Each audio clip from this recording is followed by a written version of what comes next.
कक्षा 8 गणित का अध्याय 11 वाणिज्य गणित या कॉमर्शियल मैथमेटिक्स है।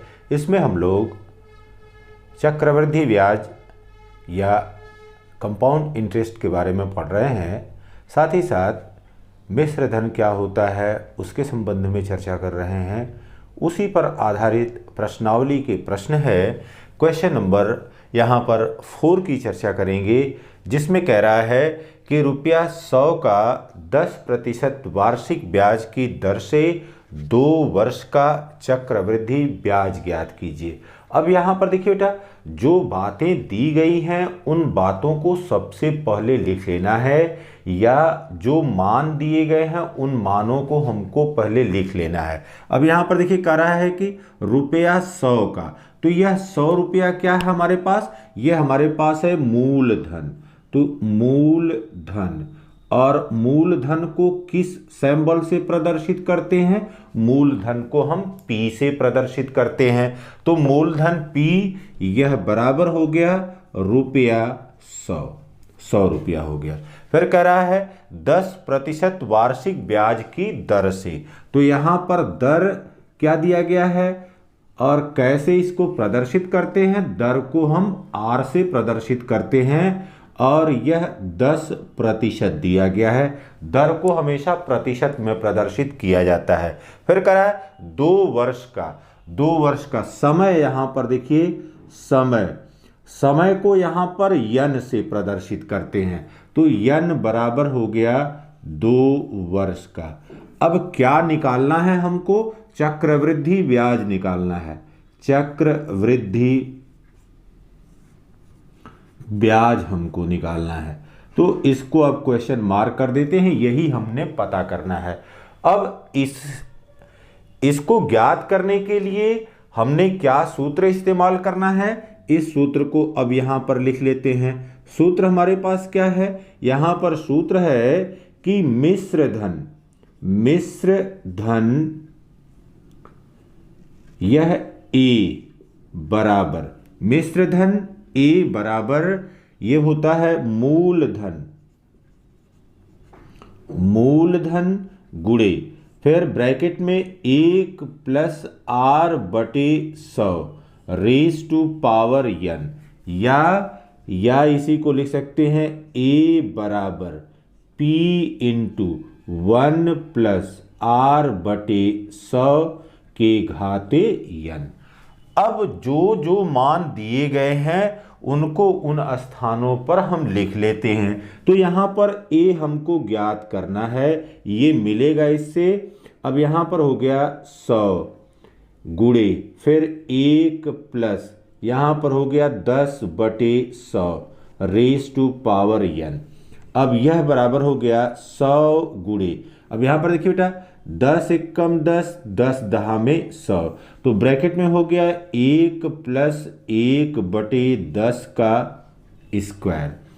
अब A बराबर ये हो गया 100 गुणे, अब यहां पर देखिए ये हो गया 10 × 10 और 1 11, ये हो गया 11/10, 11/10 का स्क्वायर। यह बराबर हो गया 100 गुणे, अब यहां पर हो गया 11/10 गुणे 11/10। क्यों? क्योंकि 11/10 का वर्ग दिया गया है, तो ये हो गया 11/10 गुणे 11/10। अब यहां पर देखिए इस 0 से यह दोनों 0 कैंसिल हो गए, तो अब यहां पर बच गया A बराबर हो गया 121, 11 गुणे 11 हो गया। एक स्टेप अगर और लिखना चाहते हैं तो आप यहां पर कर लीजिए 11 गुणे 11 बराबर हो गया 121, और ये हो गया रुपया। अब देखिए बाबू, यहां पर हमको मिला क्या? यह हमको मिश्र धन मिला, इसलिए चक्रवृद्धि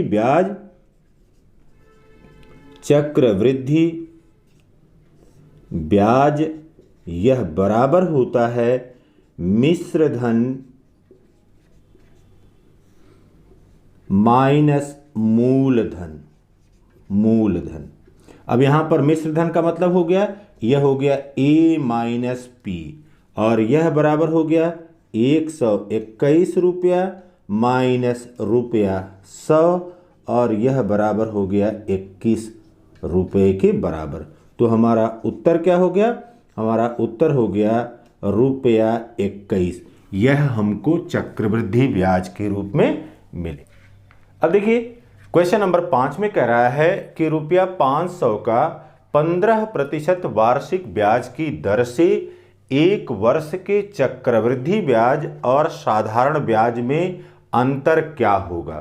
तो इसका मतलब है कि हमने साधारण ब्याज भी ज्ञात करके देखना है और साथ ही साथ चक्रवृद्धि ब्याज भी ज्ञात करके देखना है, और केवल समय 1 वर्ष है, 1 वर्ष के लिए यह प्रक्रिया करनी है। तो यहाँ पर देखिए सबसे पहले क्या क्या दिया गया है। हमको दिया गया है मूलधन।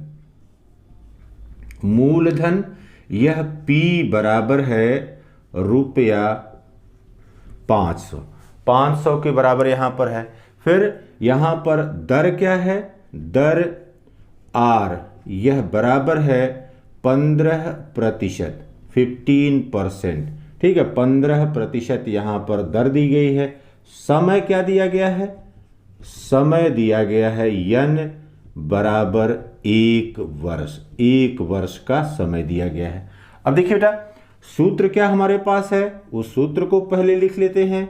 A बराबर होता है P इंटू 1 प्लस R बटे 100 रेज टू पावर N, जहां पर A मिश्रधन है, P मूलधन है, R यहां पर दर है और N यहां पर समय है। तो प्रतीकों का अर्थ आपने मालूम होना चाहिए और प्रतीकों को किस प्रकार से लिखना है वह आपको मालूम होना चाहिए। इसलिए अब यहां पर निकाल लीजिए मिश्रधन,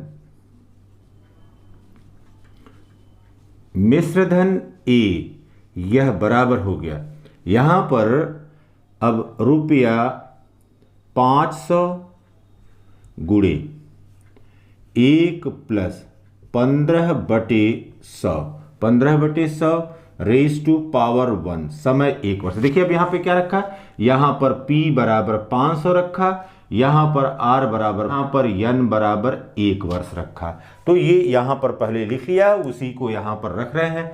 अब देखिए यहाँ पर क्या लिख सकते हैं, 5 से भाग दे दीजिए, ये हो गया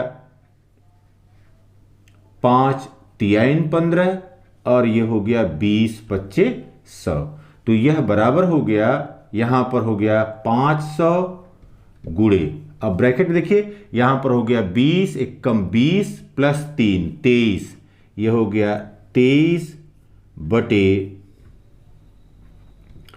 20 के घाते 1। ठीक बाबू, अब यहां पर कर लीजिए, यह बराबर हो गया, अब कितना हो गया यहां पर, ये हो गया 500 गुणे और 23 बटे 20, 23 बटे 20। अब यहां पर देखिए यह कट गया, यह कट गया 0 से 0, फिर 2 से देखिए काटिए, यहां पर आ गया 25। तो यह बराबर हो गया 25 गुणे 23। ठीक, अब देखिए 25 गुणे 23 यह बराबर हो गया रुपया 575, रुपया 575। अब यह मिश्रधन मिला हुआ है, तो मिश्रधन A बराबर हो गया रुपया 575 के बराबर। अब यहां पर हमको क्या ज्ञात करना है, चक्रवृद्धि ब्याज ज्ञात करना है। तो चक्रवृद्धि ब्याज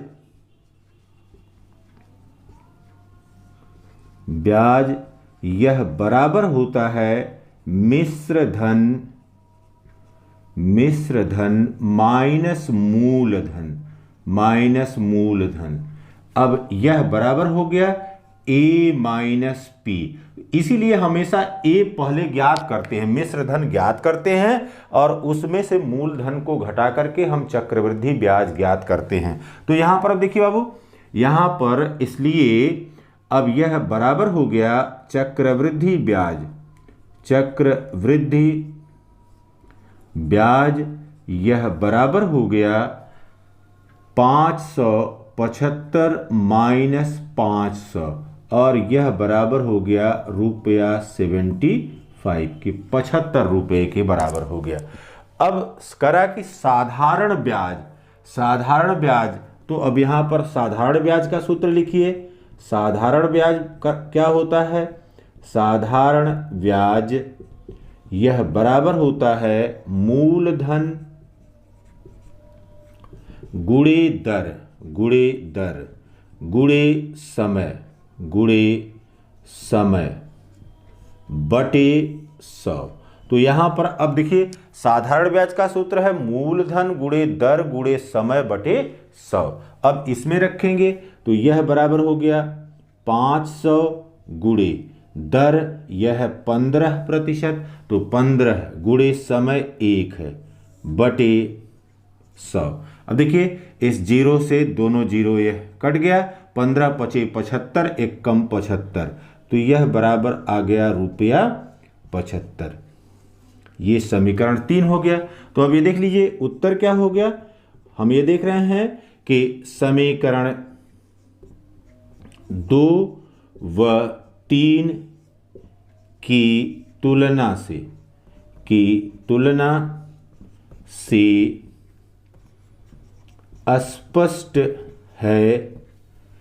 स्पष्ट है कि चक्रवृद्धि ब्याज और साधारण ब्याज में इस दशा में कोई अंतर